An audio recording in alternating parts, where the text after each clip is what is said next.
Y'all, we have finally gotten the full chapter for JJK 271 along with the translation. So, without further ado, let's just jump into it because the rollout of this finale has been nothing short of chaotic. Strap in. The chapter begins with an editor's note that says, "Capture the prankster," and we pick up with Nobara, Megumi, and Yuji in this young couple's apartment investigating just what's going on with them. Nobara just returned from having inspected the young woman, and she says that she didn't find a curse seal or marking anywhere on her, which means whoever's doing this to her is probably nearby. And if they're working remotely and they're not a cursed spirit, they should probably get a move on. Yuji then asks if they think they're within range of this curse user right now. Megumi says that it's possible, and he wonders if their technique is suited for this type of covert work, or are they just extremely skilled with cursed energy? This might be troublesome. Nobara then asks the young woman if she ever sees her fiance's face go back to normal, like at any point ever during the day, and the woman says, "No, I don't think so. I mean, maybe when I'm sleeping." Megumi says, well, assuming her fiance never goes back to normal for her, then we're probably dealing with this guy being somewhere in a 50-yard radius. But let's just assume it's 100 to be safe. Yuji says, well then what's the move here, because we're smack dab in the middle of the city, so a 100-yard radius is pretty big and gives us a lot of options. There's people everywhere, and even if we check the buildings, there's too many blind spots. But if we were able to get to a certain vantage point, then we might be able to notice if the technique gets activated again. And then Yuji goes, oh duh, if we just go to an open field, then it'll be easy to spot him because there's nowhere to hide in an open field. And Nobara calls him a dumbass and says that would only work if the guy is a colossal idiot. Yuji says, are you calling me a colossal idiot by association? Nobara calls him a moron and then has an idea of her own. She says, wait, Itadori can just carry this girl and sprint away with his insane speed to get out of the curse technique's range. Then we'll know when the curse user chases after them in order to get back into range.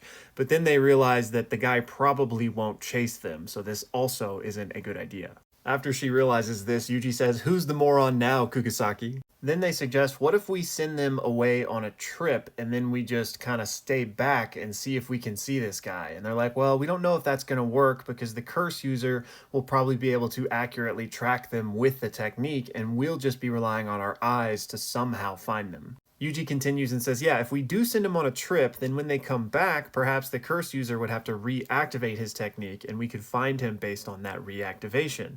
And Megumi says that's not entirely implausible, but it would be us putting the ball in the curse user's court.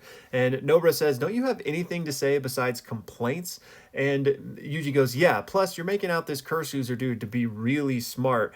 There's plenty of people dumber than us. And Nobara says, yeah, play me at Othello anytime, Fushiguro. I'd wash you. And Yuji goes, hell yeah, let's show him our brains. And Megumi says, it sounds like you two are compensating for something. The three of them then get up and walk outside, and Megumi says, so we'll get them to leave the technique's range, and then we'll catch the guy the moment it's reactivated. And both Yuji and Nobara go, yeah, that's what we've been saying. That's what our plan's all about. We then transition to the crew enacting their plan. They're basically going to a high-rise condominium that has over 150 floors. The plan is to have the couple go visit a friend and then quickly take the elevator from the bottom floor all the way to the top floor, which should be a 150-yard radius, so that they get out of the curse user's technique range. Then they're all going to be set up in different vantage points so that they can hopefully notice this guy whenever he reactivates his curse technique. They'll be able to feel that aura or that cursed energy being used. We then get a scene of the couple riding up the elevator, and the young woman says, oh hey, your face just fixed back to normal, meaning they got out of the range. Then we see like a little activation of something happening, and we see Yuji, Megumi, and Nobara all immediately react to it. And then we see Nobara, who is closest, approach this guy and say, hey man, who the hell are you? Then both Yuji and Nobara like cascade down this condominium in order to confront this guy, and then both of their faces start to look really strange. Just like the guy in the couple who had the huge eyes, Yuji and Nobara have a similar effect. And the guy starts to run away from them, but then one of Megumi's demon dogs just puts his paw down on him and completely stops him in his tracks. The trio then drag this curse user back to the couple to ask them, hey, do you recognize this guy? Have you ever seen him before? And the young woman says, no, I have no idea who this is. And at that point, the curse user starts flipping out and cussing her out and says, What do you mean you don't know who I am? I'm the one that bought that very expensive purse you're carrying right now. And come to find out that this young woman used to work as a hostess, and apparently this man spent a lot of money on her at her establishment, whatever the case may be, and, is upset that she just has been ignoring him and doesn't even remember who he is. And so the trio start talking about, like, dang, that's a pretty nice gig. And how does she not remember somebody that spent 1,000,000 yen on her? So then Yuji puts this guy in the back of the car, they're gonna, send him away or something. And he says, hey man, don't look so sad. It's not like we're gonna execute you or anything. And the curse user says, well, what are you guys gonna do with me? I don't even know what I'm doing. I'm well past the age where I should know how to communicate properly. I can't believe I tried to pin all of the blame on her. We then transition into a flashback, a conversation between Yuji and Gojo back during the training month before the Sukuna fight, where Yuji says, I thought that after I finished my switch training with Kusakabe, that I would do switch training with you, sensei. And Gojo says, yeah, I mean, I guess that would be fine, but how do I put this? Haven't we had enough Gojo Satoru? And Yuji says, what? What are you talking about? And Gojo says, I just want you to be a bit more forward thinking. Think about the future, Yuji. Sure, I have a dream that I want you to carry on in my wake should anything happen to me, but if this is where I bow out, then there will be a time when you guys grow up even more than I ever did, right? You'll be older than me. And I think there should at least be one among you who forgets about me completely and just develops strength completely different from that of my own. Yuji says, none of us could ever forget you, and you seem to be acting a little strange, out of character, almost timid. Are you okay? And Gojo just laughs and says, you're such a kid still. This is confidence, Yuji. Confidence that I've never had before. I'm expecting great things from you, okay? Got that? We then transition back to the present with Yuji still talking to this curse user, and he says, you acknowledge that you messed up, and that's what's important.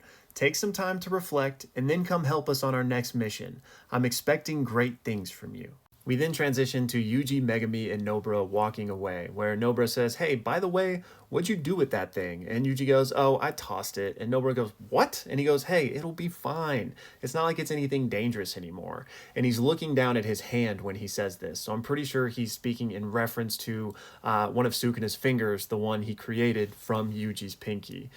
Yuji goes, it should just be the perfect talisman now. Come on, it's all good. We then transition completely to a scene with Sukuna and Mahito, and Sukuna is in his true form, just for reference here. And the entire background of these panels is black, as if this is happening like in the cursed realm or just in an innate domain type of vibe. Very similar to this scene that I'm showing you on screen right now. And Mahito says, howdy Sukuna, who'd have thought I would see you here? And Sukuna says, well, what's this? Our second conversation? Again, alluding to this being the first conversation. And Mahito says, well, my technique messes with the soul after all. Consider this a vestige. Welcome to the pathway souls walk on their way down the cycle. I meant to ask you, you were lying, weren't you? To yourself and to others. You weren't living according to your own stature. You wanted revenge. Revenge against those who had resented and persecuted that cursed, unwanted little wretch. And Sukuna says, what's the difference? I was living the only way I knew how, and that's how I chose to go on. Actually, no. I did have different paths to walk. Two, to be precise. And yet, I couldn't help but spit out the curses stirring deep within my viscera. I feared that my own curse would immolate me. But should there be a next time, perhaps it would be nice to walk a different path. And in the panel where Sukuna says that he had two other paths he could have walked, behind him is Uruume and Yorozu, I believe. So very interesting. In response to all this, Mahito goes, that's so boring, you've gone soft. And Sukuna says, obviously, I lost after all. And Mahito goes, what the fuck? So I'm the only one here left sulking like a child? God damn it. On the next page, we've transitioned away from this, and instead we see a page of all of our heroes in three different little slices. One with Yuta, Maki, Panda, and Inumaki, one with Hikari and Kirara, and one with Yuji, Megumi, and Nobara.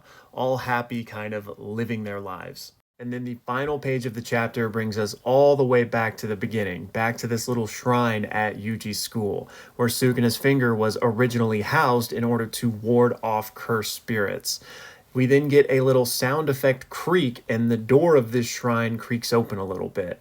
And then we transition to the inside of it, where we see that Sukuna's finger has now been replaced here, potentially as a talisman to ward off cursed spirits once again. And that is where Jujutsu Kaisen ends. However, there is an editor's note on this final page that says, "Thank you so much for reading these past 6 years. Please look forward to Gege Akutami's next work. Volumes 29 and 30 will both be released together on Christmas Day. Jujutsu Kaisen, end." So there you have it, the final chapter in its entirety. I think everyone was jumping the gun a little bit too quickly when we only had the 6 pages earlier. Now, as far as Gojo comeback, a big twist or anything, people are still going to be disappointed in those regards because those things didn't change. But I, for one, found this chapter pretty cathartic, honestly. It really does feel like the ending of a series type chapter. I have a lot of thoughts. I do want to let them process for a while. Plus, I am exhausted. I have not gotten really any sleep since last night, but you know what? It was worth it for the finale. We had to see this through the right way. But honestly, the first thing I do want to say, though, while we're still in this video, is I feel like they left the door open a bit. I mean, we had that comment from Sukuna saying, like, if I ever got another chance, which I think is harmless in and of itself. I don't think that has to serve as a tee up for a potential continuation down the line. But that, in conjunction with the way the, shrine creaked open at the end to let us see the Sukuna finger, and then again the announcement that Gege is working on his next manga, I just think the chance is there, the chance. Now, nobody get their hopes up. I don't think that, if part 2 was a thing, if I'm rambling here, but if part 2 was a thing and that is what Gege was working on, I think they would have just come out and said that explicitly, because there would be no reason not to capitalize on the hype, to be like, stay tuned for part 2 coming next year. So whatever Gege's working on, I don't think is JJK related, but I still think he left the door open here should he ever want to return. So that's interesting. And y'all, like I mentioned, I will be making more videos sharing my thoughts on different subjects about the ending and all that jazz. But for now in this video, I just wanted to say thank you guys one more time. Just thank you so much for being on this journey of Jujutsu Kaisen with me. I have felt truly blessed to be a part of this community and get to experience this story with you guys. And truly, I feel like honored and humbled that I get to be a part of y'all's journey, whether it's via the leaks videos or via the question videos or just whatever, hanging out during leaks night on Discord. It truly has been so much fun. That is the real joy in stories for me these days, is the communal experience with others. So I just wanted to thank you guys so much for allowing me to experience that by building this community with me. And, it's not all sentimental and sadness here, because, it's not like I'm dying. We are still going to keep on keeping on, but obviously nothing will be quite the same as Jujutsu Kaisen. I owe my community to this manga entirely. We are going to be moving on to other stuff, and so if you guys are interested in that, I hope you stick around. But just in case this is the last time I see you, I wanted to say thank you so much. And of course, as always, thank you for watching.